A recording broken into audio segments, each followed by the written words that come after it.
केम्पेनाथ' जागासिनो दङ आरो दिनै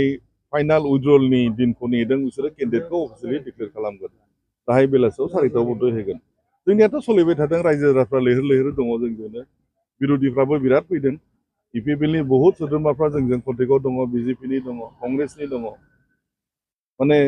रासिन मदद मोनबाय थानाय नुदों जोङो आरो दानि जिथु नव प्रजन्म दानि जिथु जेनेरेसन बयबो माने बुंदों बिपिएफनि केन्डिडेटखौनो देरहा होनांगौ